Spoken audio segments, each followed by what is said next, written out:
dear friends, welcome to Exam Under 75 with Priya Chaurishya.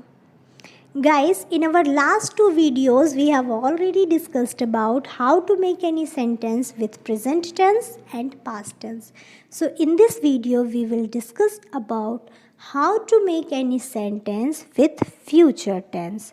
मतलब कोई काम जब हम फ्यूचर में करने वाले होते हैं तो फ्यूचर में बोले जाने वाले सेंटेंसेस को हम किस तरह इंग्लिश में कन्वर्ट कर सकते हैं, जानिए मेरे साथ। जानने के लिए देखिए मेरा पूरा वीडियो। इन गाइस, यदि आपने अभी तक मेरे चैनल को सब्सक्राइब नहीं किया है so please press the bell icon and subscribe my YouTube channel and अपने सभी फ्रेंड्स को मेरे वीडियो शेयर कीजिए ताकि ज़्यादा से ज़्यादा लोगों को हम हेल्प कर सकें। इस फ्यूचर टेंस को भी हम 4 पार्ट्स में डिवाइड कर सकते हैं। Simple future, future continuous, future perfect and future perfect continuous.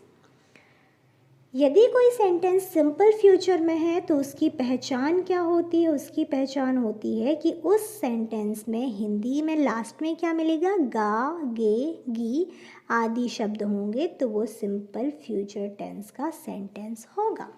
Alright. Subject क्या होता है? यदि आपका subject he, she, it, any name, you या फिर दे इनमें से कोई है तो आप उसके साथ हेल्पिंग वर्ब विल का यूज़ करेंगे।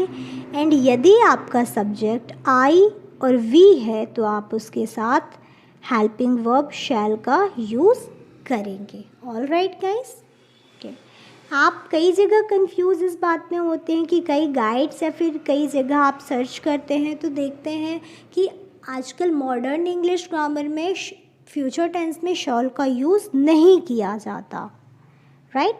बट विल और शैल के यूज़ करने की कुछ कंडीशंस होती हैं जो मैंने यहाँ पर आपको राइट साइड में नोट किया हुआ है। नोट है, यदि सेंटेंस में दृढ़ निश्चय मतलब डिटर्मिनेशन, इच्छा विशेष, कोई संकल्प, वार्निंग मतलब चेतावनी, कोई ऑर्डर, कोई नैतिक कर्तव्य या फिर कोई वादा मतलब प्रॉमिस के बारे में हमारा सेंटेंस बताता है, तब हम आई और वी के साथ शैल के स्थान पर विल हेल्पिंग वर्ब का यूज़ करेंगे।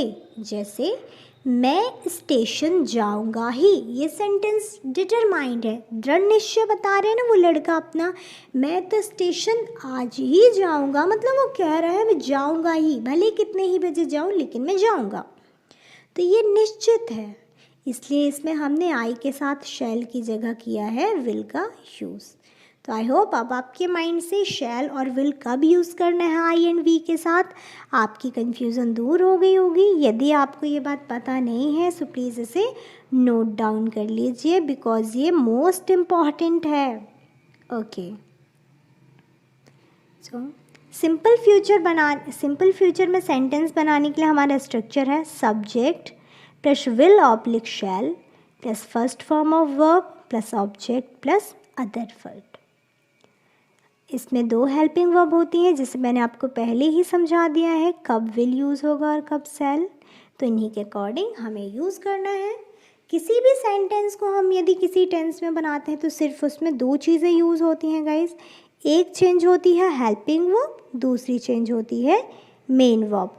तो यदि आपको ये दोनों चीज़ माइंड में क्लियर है तो आप किसी भी टेंस का सेंटेंस ईजिली बना सकते हैं, क्योंकि कोई भी सेंटेंस बनाने का प्रोसेस क्या होता है? सबसे पहले सब्जेक्ट, फिर हेल्पिंग वर्ब, फिर मेन वर्ब, फिर ऑब्जेक्ट। इन्हीं 4 स्टेप के ज़रिए हम कोई भी सेंटेंस बनाते हैं। तो हमारा पहला सेंटेंस है हमारा देश प्रगति करेगा। सबसे पहले पहचान क्या होगी? पहचान होगी गा। क्या? गा आया मतलब हमारा सेंटेंस सिंपल फ्यूचर टेंस है। Okay, alright. सब्जेक्ट हुआ हमारा देश, क्योंकि प्रगति कौन करेगा? हमारा देश, है ना। तो हमारा देश क्या बन गया? सब्जेक्ट बन गया। क्या करेगा? प्रगति करेगा। प्रगति करने की हो रही है वर्ब। इस सेंटेंस में आपको ऑब्जेक्ट नहीं दिया गया है, इसलिए जो दिया गया है उसी के अकॉर्डिंग स्ट्रक्चर बेस कीजिए। तो सबसे पहले रखना है सब्जेक्ट, तो हमारे के लिए हम यूज़ करेंगे अवर। देश को हम बोलते हैं नेशन, सो अवर नेशन। अब हमारा देश, he see it any name you they, मतलब आई, सीधा सा इतना याद कीजिए कि आई और वी को छोड़कर कोई सा भी सब्जेक्ट आ जाए, कैसा भी सब्जेक्ट आ जाए, उसके साथ आप विल यूज़ करेंगे। तो आवर नेशन के साथ भी हम यूज़ करेंगे विल। तो आवर नेशन विल प्रगति करेगा। तो हमारा, सॉरी गाइज, यहाँ पर एक कंफ्यूज़न ये हुई थी, हमारा देश था यहाँ हमारा सब्जेक्ट, करने की यहाँ पर हम इस सेंटेंस को दो तरीके से बना सकते हैं गाइज। एक हम दोनों को अपनी वर्ब ले सकते हैं, लेकिन उससे भी बेटर होगा कि हम करेगा को अपनी वर्ब बना लें और प्रगति हो जाएगा हमारा ऑब्जेक्ट। ऑलराइट, तो हमारा सेंटेंस ईजिली बन सकेगा। तो हमारा सब्जेक्ट था आवर नेशन, के साथ हमने यूज़ किया विल। करने को हम कहते हैं मेक, क्योंकि वर्ब का फर्स्ट फॉर्म यूज़ करना है तो हमने लिखा मेक। अब आप कहेंगे करना तो इंग्लिश में डू कहते हैं, तो आपने मेक क्यों लिखा है? मेक का मतलब तो बनाना होता है। तो गाइस, प्रगति करेगा मतलब जब आगे कुछ बनाएगा, कुछ करेगा, तभी आगे बढ़ेगा। तो यदि प्रगति करने वाली बात है तो आप करने के लिए यूज़ करेंगे मेक।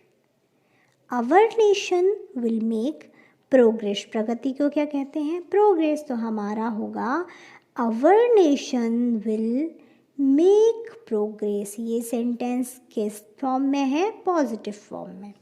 इसी को निगेटिव बनाना है तो हेल्पिंग वर्ब के साथ नॉट यूज़ कर देंगे। Our nation will not make progress. हमारा देश प्रगति नहीं करेगा। हमने नॉट यूज़ कर दिया हेल्पिंग वर्ब के बाद। इंटेरोगेटिव के लिए क्या प्रोसेस है? सबसे पहले हेल्पिंग वर्ब पुट कर देंगे, फिर पूरा का पूरा वही सेंटेंस पुट कर देंगे। तो विल के बाद आवर नेशन मेक प्रोग्रेस और लास्ट में क्वेश्चन मार्क। तो इस तरह हमने इंटेरोगेटिव बना दिया। इंटेरोगेटिव प्लस निगेटिव बनाते समय सबसे पहले हेल्पिंग वर्ब के बाद आप या तो सब्जेक्ट मतलब जो, अब हेल्पिंग वर्ब सबसे पहले रख दिया मतलब अपन ने इंटेरोगेटिव तो बना दिया। निगेटिव भी है, इसलिए जो नॉट यूज़ करेंगे तो आप नॉट को या तो सब्जेक्ट के पहले भी रख सकते हैं, सब्जेक्ट के बाद में भी रख सकते हैं, as I told you already. So will our nation not make progress? क्या हमारा देश प्रगति नहीं करेगा? तो इस तरह आप सिंपल फ्यूचर के सेंटेंस को चारों फॉर्म में कन्वर्ट कर सकते हैं। आई होप आपको समझ में आया होगा कि किस तरह हम हिंदी के सेंटेंस को सिंपल फ्यूचर में इंग्लिश में कन्वर्ट कर सकते हैं। अब हम देखेंगे future continuous tense. Future continuous tense की पहचान है रहा होगा, रही होगी, रहे होंगे आदि शब्द होगा तो सेंटेंस फ्यूचर कंटिन्यूअस टेंस से रिलेट करेगा। इसका स्ट्रक्चर होता है subject plus will oblique shall plus first form of verb plus ING plus object plus other word. Guys, ये स्ट्रक्चर जो आपको यहाँ पर दिया गया है गाइज, इस स्ट्रक्चर में एक कमी है, इसलिए मैं इसे कट करना चाहूँगी। आपको एक जनरली एग्जाम्पल यहाँ पे दिया गया है स्ट्रक्चर, आपके लिए ये स्ट्रक्चर बिल्कुल राइट होगा। सॉरी, आपका स्ट्रक्चर होगा subject plus will oblique shall plus be first form of verb plus ING plus object plus other word. जब आप फ्यूचर कंटिन्यूअस का सेंटेंस बनाएंगे तो सिर्फ दो चीज़ें आपको ऐड करनी होंगी। जो आपकी हेल्पिंग वर्ब थी, हेल्पिंग वर्ब के साथ आपको ऐड करना होगा बी, और वर्ब का जो फर्स्ट फॉर्म है उसके साथ जोड़ना होगा आपको आईएनजी। तो इतना एडिट कर देने से आपका सेंटेंस फ्यूचर कंटिन्यूअस में कन्वर्ट हो जाएगा। तो आपको कौन सा एग्जाम्पल यूज़ करना है स्ट्रक्चर, ये वाला, ना कि ये वाला। ऑलराइट, तो आते हैं हम अपने स्ट्रक्चर पर।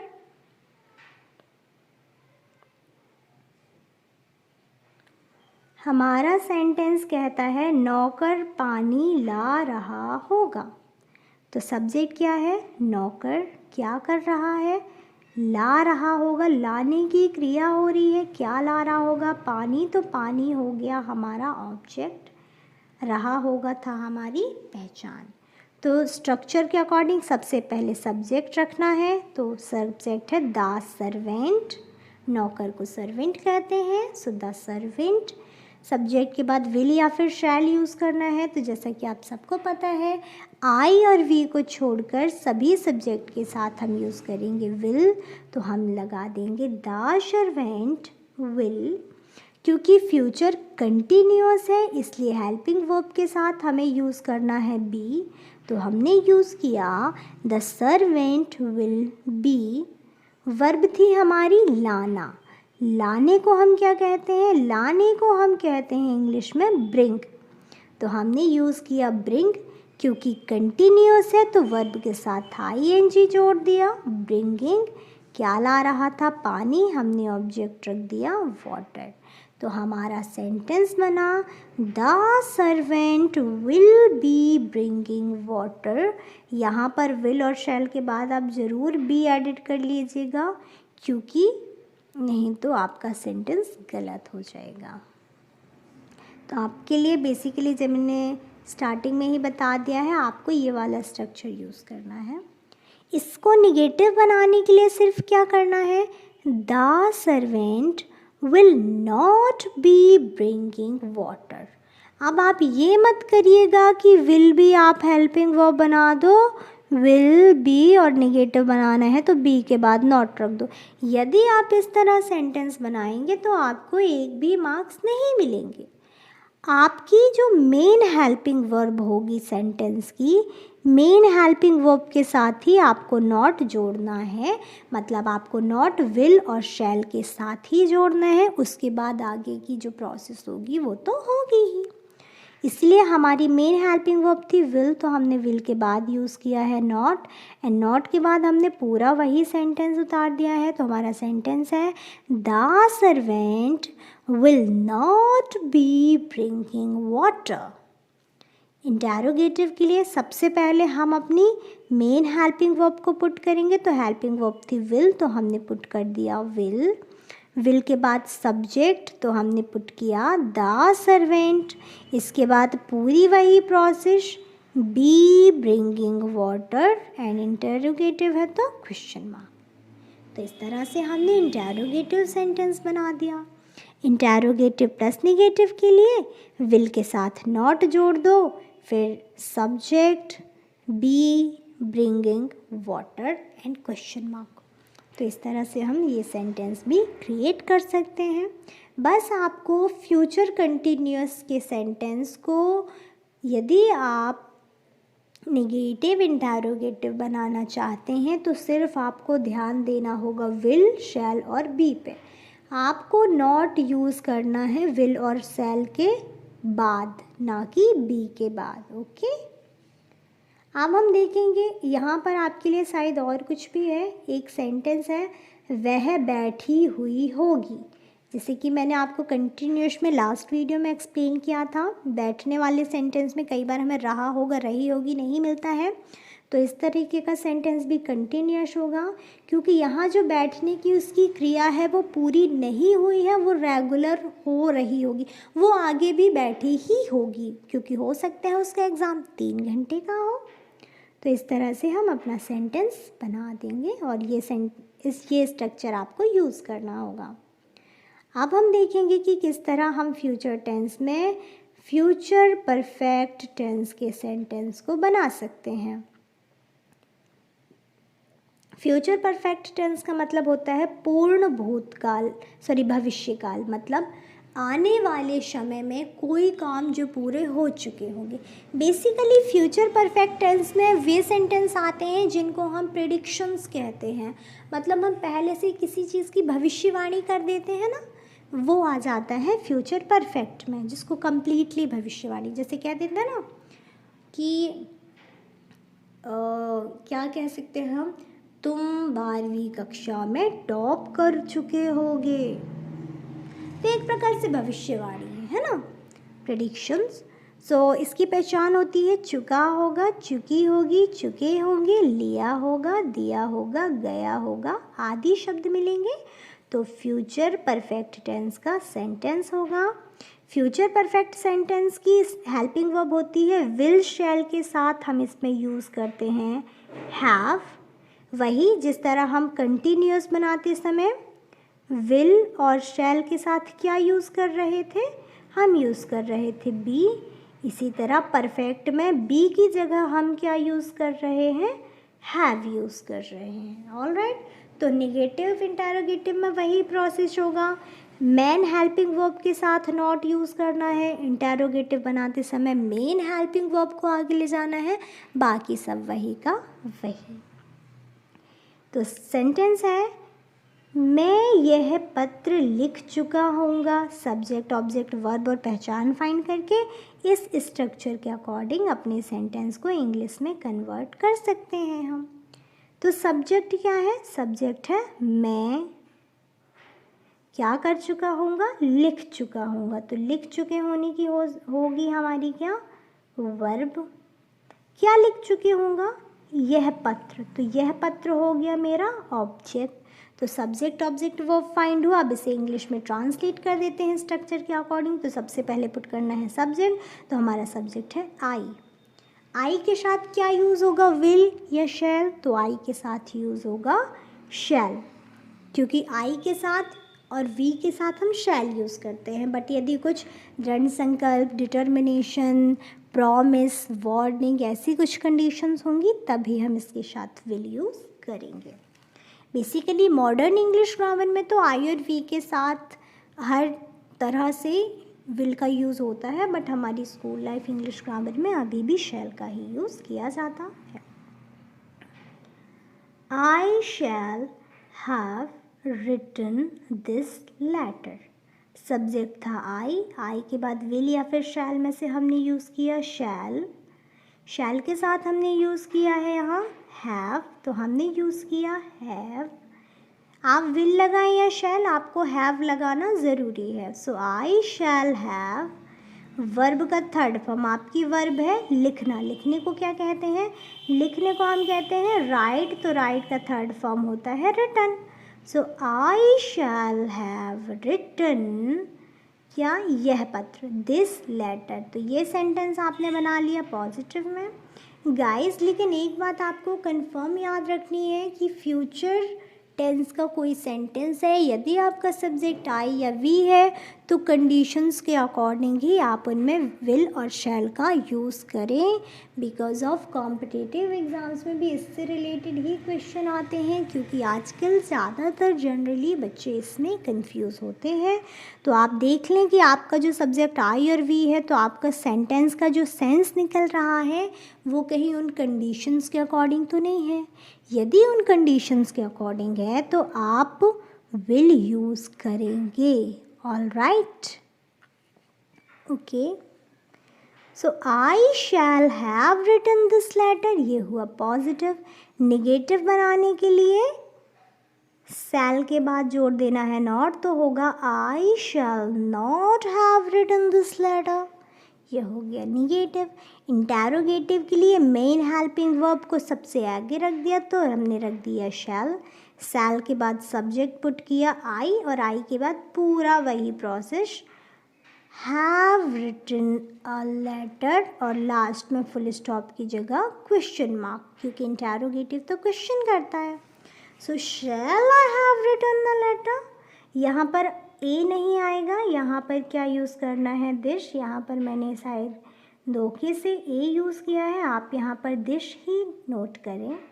शैल I have written this letter, and interrogative plus negative के लिए क्या कर देंगे, इंटरोगेटिव प्लस नेगेटिव के लिए आपको करना होगा, इंटरोगेटिव प्लस नेगेटिव में आप बनाएंगे shall I not have written this letter, all right। आप एक ही जगह क्या यूज़ करेंगे, दिस यूज़ करेंगे। तो इस तरह हमने सीखा कि किस तरह हम फ्यूचर परफेक्ट टेंस के स्ट्रक्चर्स के अकॉर्डिंग सेंटेंस को इंग्लिश में क्रिएट कर सकते हैं।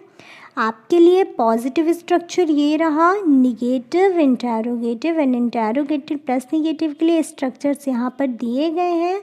आपके पास यदि ये स्ट्रक्चर्स नोट नहीं है सो प्लीज़ स्क्रीनशॉट लेकर इन स्ट्रक्चर्स को अपनी कॉपी में नोट कर लीजिए, बिकॉज जब तक आपके माइंड में स्ट्रक्चर्स नहीं होंगे आप सेंटेंस ईजिली नहीं बना सकेंगे। आपके लास्ट में एक मैंने सेंटेंस दिया है जिससे आपको इंग्लिश में कन्वर्ट करना है, लड़के कक्षा में बैठ चुके होंगे। तो इसकी पहचान सब्जेक्ट ऑब्जेक्ट हेल्पिंग वर्ब के साथ आपको इसे इंग्लिश में कन्वर्ट करना है। अब हम बढ़ते हैं हमारे लास्ट टेंस जो कि है फ्यूचर परफेक्ट कंटिन्यूस टेंस, जिसका नाम होता है पूर्ण अपूर्ण भविष्य काल। इस समय में ऐसे सेंटेंस आते हैं जो कि आने वाले समय में पूरे होकर भी पूरे नहीं होंगे। जैसे क्या कह रहे हैं हम जैसे कुछ दिनों बाद कह सकते हैं ना, या फिर पिछले कुछ टाइम से भी बातें आ रही थी 2021 तक, मतलब 2000 जब हम 2021 में होंगे 2021 में, तो हम क्या कहेंगे 2020 से कोरोना चल रहा होगा, है ना। मतलब जब अपन नहीं थिंकिंग लगाती कि यार ऐसा होता रहा होगा पिछले समय में, है ना, तो ये सेंटेंस आते हैं फ्यूचर परफेक्ट कंटिन्यूस में। इनकी पहचान भी यही है, से रहा होगा, से रही होगी, से रहे होंगे आदि शब्द आते हैं तो वो sentence future perfect continuous tense से बिलोंग करेगा। इसमें वही हेल्पिंग वर्ब है विल शैल हैव जो हम परफेक्ट में यूज़ करते थे, बस विल शैल हैव के साथ हम यहाँ पर बीन यूज़ करने वाले हैं। वर्ब के फर्स्ट फॉर्म के साथ हमें आईएनजी यूज़ करना है, उसके बाद ऑब्जेक्ट पुट करना है, ऑब्जेक्ट के बाद हमें सिंस और फॉर का यूज़ करना है। सिंस और फॉर के यूज़ के बाद हमें पुट करना है टाइम, एंड टाइम के बाद हमें पुट करना है हमारा अदर वर्ड यदि है तो अब देखते हैं हम अपना एग्जाम्पल और इसे इंग्लिश में कन्वर्ट करने की कोशिश करते हैं। हम कल दिन भर से बस में यात्रा कर रहे होंगे। तो गाइस सिंस और फॉर का यूज़ हमें कब कहाँ करना है, यदि आपको पता नहीं है तो डिस्क्रिप्शन में लिंक दी गई है, आप वहाँ से जाकर मेरे लास्ट वीडियो देख सकते हैं, क्योंकि आप जब तक लास्ट वीडियो नहीं देखेंगे आपको इसके बारे में समझ नहीं आएगा। सो सबसे पहले पहचान देख लीजिए। इसमें पहचान है रहे होंगे मतलब कंटिन्यूस है, टाइम मिल गया है मतलब टाइम मिल गया है मतलब क्या है, ये परफेक्ट भी है, कंटिन्यूस भी है, और गा है मतलब फ्यूचर भी है। तो ये हो गया हमारा future perfect continuous tense. All right, subject है हम, क्रिया हो रही है यात्रा करने की, कहाँ यात्रा हो रही है, बस में है हमारा ऑब्जेक्ट, ये है हमारी वर्ब, ये है हमारा सब्जेक्ट, और कल दिन भर से हो गया हमारा टाइम। अब स्ट्रक्चर के अकॉर्डिंग इसे हमें यूज़ करना है इंग्लिश में।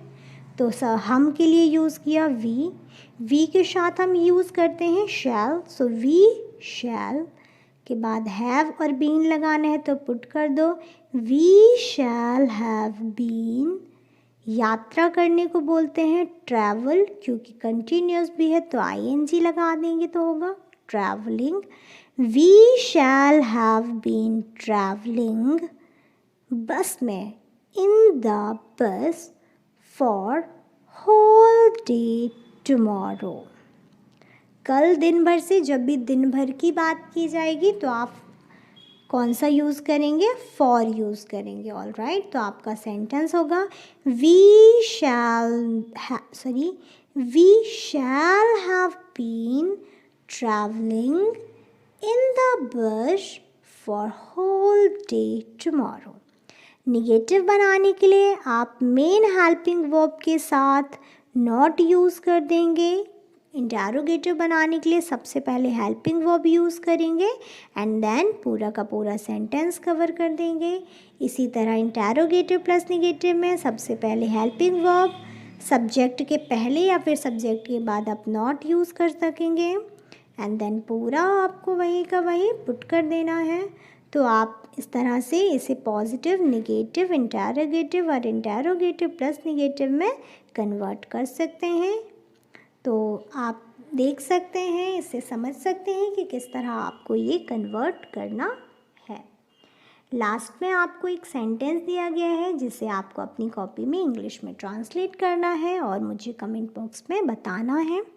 मैं 4 घंटे से तुम्हारी प्रतीक्षा कर रहा हूँगा।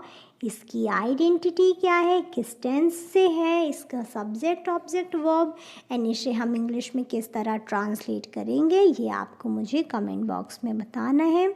So guys, if you like my video, so please like my video and subscribe my channel. Please press the bell icon and subscribe my channel and share all your friends with जो भी आपके touch में है. Thanks for keep watching.